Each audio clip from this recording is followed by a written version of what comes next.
तो नमस्कार, उम्मीद करते हैं कि आप सब अच्छे होंगे। हमारे एनसीईआरटी फाउंडेशन में आपका स्वागत है। वहीं अगर कहा जाए तो आज हम बात करने वाले हैं क्लास 10 की इम्पोर्टेंट लेसन ज्योग्राफी के फर्स्ट के विषय में, जिसका नाम है संसाधन संरक्षण के नियम। वैसे इसका नाम ये है नहीं, पर इसको कहा जाए तो ये लेसन बेसिकली इस पर ही बेस है कि संसाधन का संरक्षण कैसे किया जाए।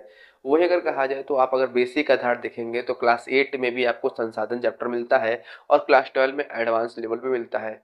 तो बेसिकली अगर कहा जाए तो क्लास 10 में हमें संसाधन कुछ सीधे तरीके से क्लियर नहीं किया जाता, क्योंकि बहुत सारे लोग किताब पढ़ेंगे तो उसमें हार्ड वर्ड्स होते हैं, तो समझ नहीं पाते क्या होता है। तो आज हम बेसिकली यही समझेंगे संसाधन है क्या साधारण शब्दों में। तो चलिए वीडियो कहीं करते हैं, संसाधन किसे कहते हैं। तो संसाधन किसे कहते हैं इसको समझने के लिए पहले हमें ये समझना पड़ेगा संसाधन की परिभाषा क्या है, वो भी साधारण तरीके से। दैनिक जीवन में जो भी चीजें हमारे उपयोग में आती हैं वे संसाधन कहलाती हैं।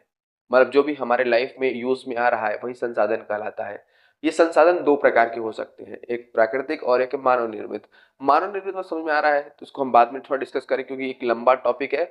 वही अगर प्राकृतिक की बात करें, प्राकृतिक जो वस्तुएं सीधे प्रकृति से प्राप्त होती है उसे हम प्राकृतिक संसाधन कहते हैं। जैसे अगर कहा जाए, आप देखते हैं सूर्य की रोशनी आपको मिलती है, हवा मिलता है, पानी मिलता है। ये सब चीजें क्या है, ये सब चीजें एक तरह से कहीं ना कहीं आपकी प्राकृतिक संसाधन के रूप में कार्य करती है। हाँ, प्राकृतिक संसाधन दो प्रकार के हैं, एक नवीकरणीय और एक अनवीकरणीय। अगर कहा जाए, अगर आपको प्राकृतिक संसाधन समझ में आ गया तो अब मानव निर्मित संसाधन समझने में ज्यादा देर नहीं लगेगा। क्योंकि अगर कहा जाए तो प्राकृतिक से प्राप्त वस्तुओं को मानव अपने जीवन में उसमें थोड़ा बहुत बदलाव करके जब यूज करता है तो उसको मानव निर्मित संसाधन कहते हैं। मानव निर्मित संसाधन कोई आसमान से टूटी हुई चीज नहीं है, क्योंकि ये प्रकृति से ही प्राप्त करके क्या करता है कि चेंज करके अपने जीवन में उपयोग करता है। जैसे अपने लाइफ में बहुत कुछ यूज करते हैं, टेबल यूज करते हैं, वो लकड़ी का बना है। लकड़ी कहाँ से आई, पेड़ से आई। इसी तरीके से बहुत सारी चीजें हैं जो कि क्या है, प्रकृति से हमको मिलती है, हम उसको अपनी हिसाब से कन्वर्ट करते हैं। देखिए मैंने पीछे एक चार्ट बना के रखा है, यहाँ पे आप देख सकते हैं संसाधन दो प्रकार के हैं, एक है मानव निर्मित संसाधन और एक है प्राकृतिक संसाधन। अब यहाँ समझिए, ये जो प्राकृतिक संसाधन है दो प्रकार का है, एक अनवीकरणीय और एक नवीकरणीय। अब अगर कहा जाए इस प्राकृतिक संसाधन का असमान वितरण है, असमान वितरण समझते हैं आप। इसका मतलब है कि अगर कहा जाए जैसे आपके पृथ्वी पर क्या है, बहुत सारे लैंडस्केप्स हैं, पहाड़ है, कहीं मैदान है, कहीं घाटियां हैं, कहीं समुद्र है। तो अब होता क्या है कि बहुत सारे लोग ऐसे हैं जिनको असल में मैदान की आवश्यकता होती है, पर वो पहाड़ पे रहते हैं। तो इस प्रकार हम कह सकते हैं, इस प्रकार हम कहेंगे कि जैसे 90% लोग ऐसे हैं जिनके पास सिर्फ 10% संसाधन है, वहीं 10% ऐसे लोग हैं जिनके पास पूरे पृथ्वी का 90% संसाधन है। ये क्या है, ये असमान वितरण को दर्शाता है प्राकृतिक संसाधन के। अगर कहा जाए इसको हम समान नहीं कर सकते, क्योंकि बेसिकली यही है कि भैया जब हम इसको हम असमान चीजों को हम समान नहीं कर सकते, क्योंकि भाई प्रकृति के द्वारा जो चीज बनाई गई है हम उसके साथ छेड़छाड़ नहीं कर सकते।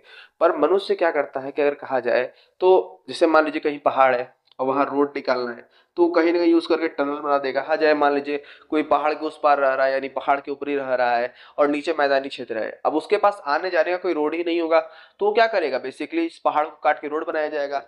आपने एक पिक्चर भी देखा होगा, मांझी द माउंटेन मैन, उसमें पहाड़ काट के रोड बनाता है, क्योंकि वहां पर आवाजाही की बड़ी समस्या होती है। तो वहीं उसी तरीके से दुनिया में बहुत ऐसी जगह है जहां पर इंसानों ने या सरकारों ने क्या किया है, वहां पर विकास के लिए उन्होंने रोड बनाया है। और ऐसे कहा जाए तो अगर हमारे इंडिया की बात करें, हमारे इंडिया में बहुत बार ऐसा भूकंप भी आता है, क्योंकि अगर आप देखेंगे तो नॉर्थ ईस्ट हो गया या नॉर्थ की साइड अगर आप देखेंगे जहाँ हिमालय का क्षेत्र है, वहां पे जब भी टनल बनाया गया है तो वहां पे भूकंप भी आया है। अगर हम भारत की बनावट जब पढ़ेंगे तो उसमें हमें ये पता चलेगा कि भूकंप आता क्यों है नॉर्थ में, तो इसके बारे में बात करेंगे।